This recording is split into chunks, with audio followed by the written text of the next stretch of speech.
एक ठाकुर जी के परम भक्त हुए कुंभन दास जी। अष्ट सखाओं में भक्तमाल का चरित्र है। अष्ट सखाओं में प्रथम सखा है ठाकुर जी के, पहले सखा कुंभन दास जी। सूरदास जी के पूर्व के भी सखा। तो ये ठाकुर जी की राग भोग सेवा में रहते थे कुंभन दास जी। एक दिना की बात है कि एक गोपी रोज मंदिर आती श्रीनाथ जी के और रोज मनोरथ करती कि लाला कभी हमारे घर भी माखन चोरी कर जाओ। रोज मनोरथ करती गोपी। एक दिना की बात, ठाकुर जी ने कुंभन दास जी से कहा, बाबा उठो। कुंभन दास जी जगे, चलो चोरी करवे चले। अरे बोले, आप चोरों के सरदार हो, आपको चोरी आती है तो हमको थोड़ी आती है चोरी। आप चोरों के सरदार हो। अरे बोले, चोरी के कछु ज्यादा नियम ना है, बस 2-4 नियम चोरी के सीख लो, काम हो जाएगा। बोले, चोर को तो बड़ा फुर्तीला रहना चाहिए। कुंभन दास जी के कंधे पर बैठे और चल दिए चोरी करने ठाकुर जी। काहे की चोरी करने? माखन की चोरी करवे। वह गोपी मनोरथ करके जाती थी रोज। अब ठाकुर जी को लेकर के कुंभन दास जी चले। कुंभन दास जी के कंधे पर बैठ करके ठाकुर जी आंगन में पहुंच तो गए। अब छींके में टंगी है मटकी, तो ठाकुर जी मटकी एक हाथ से पकड़ी और बैठे हैं कंधे में किसके? कुंभन दास जी के।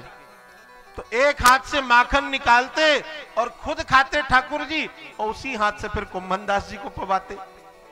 कल्पना करें आप, उस सुख का कोई वर्णन कर सकता है क्या? उसी हाथ से गोविंद पाते और उसी हाथ से कुंभन दास जी को पवाते। अब महाराज जब मटकी माखन खाई तो हाथ हो गए चीकने।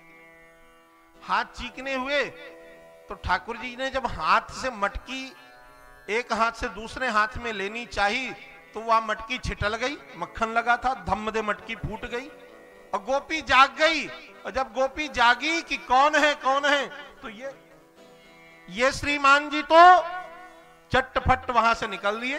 अब फंस गए बेचारे कुंभन दास जी। अब कुंभन दास जी फंसे तो पंचायती मार पड़ी कुंभन दास जी पर। अंधेला था, किसी ने पहचाना नहीं, तो सबकी मार पड़ी। जब लौट करके आए कुंभन दास जी, तो कुंभन दास जी ने कहा, जय जय, पिटवा दिया ना आज आपने। बोले, बाबा मैंने तो पहले कही थी कि चोरी के 2-4 सूत्र। अरे आप जैसो आलसी तो कभी चोरी ना कर पावे।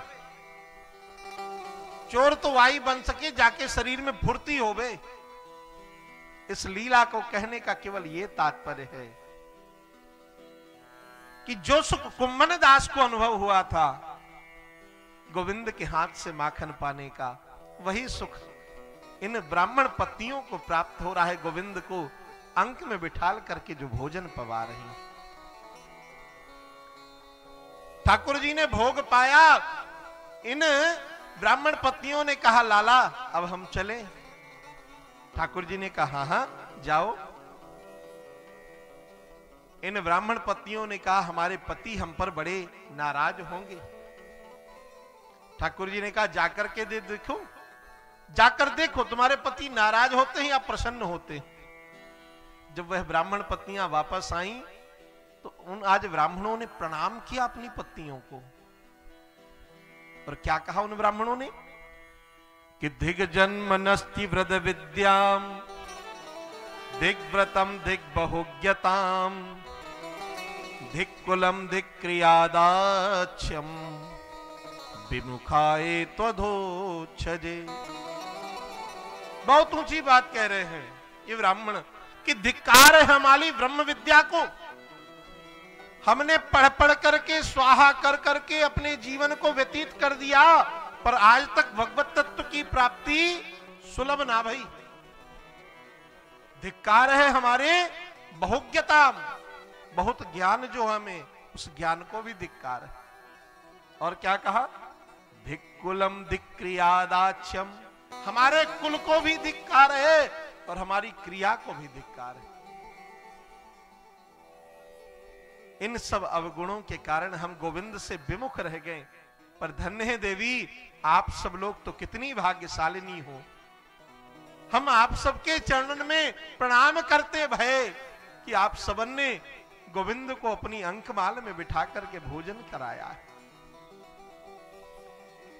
इस बात का कहने का तात्पर्य केवल इतना सा है कि जा पर कृपा राम की होई, जा पर कृपा राम की होई, जा पर कृपा राम की होई, ता पर कृपा करे सब कोई, ता पर कृपा करे सब कोई, जा पर कृपा राम की होई, जा पर कृपा राम की हो।